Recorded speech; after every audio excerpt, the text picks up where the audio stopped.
வணக்கம். ஜனநாயகன் படத்தின் ஷூட்டிங் வெளிநாடு பறக்கும் தளபதி விஜய். வெளியான ஜனநாயகன் படத்தின் வேற லெவல் தகவல்.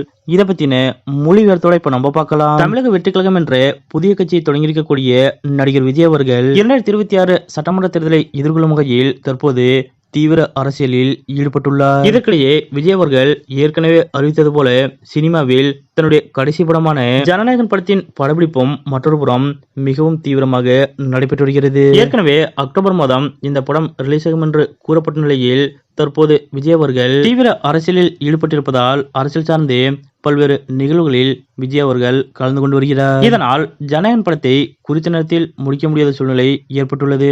அதன் காரணமாக அக்டோபர் மாதம் ரிலீஸ் ஆகும் என்று கூறப்பட்ட ஜனநாயகன் திரைப்படம் 2026 ஆண்டு ஜனவரி மாதம், அதாவது பொங்கலுக்கு ரிலீஸ் ஆகும் என்று கூறப்படுகிறது. இதெல்லாம் ஒருபுறம் இருக்க தற்போது ஜனநாயகன் படத்தின் ஷூட்டிங் சம்பந்தமாக ஒரு தகவல் வெளியாகியுள்ளது. அதாவது முழுக்க அரசியல் படமாக தயாராகி வரும் நடிகர் விஜய் அவர்களது கடைசி படமான ஜனநாயகன் படத்தின் ஷூட்டிங் தற்போது கடைசி கட்டத்தை எட்டியுள்ளது. வழக்கமாக விஜய் அவர்கள் படம் என்றால் கண்டிப்பாக வெளிநாடுகளிலும் ஷூட்டிங் இருக்கும். ஆனால் விஜய் அவர்களது ஜனநாயகன் திரைப்படம் முழுக்க இந்தியாவிலேயே படமாக்கப்பட்டு வருகிறது. குறிப்பாக தமிழ்நாட்டிலேயே முக்கால்வாசி படத்திற்கான ஷூட்டிங் முடிவடைந்துள்ளது.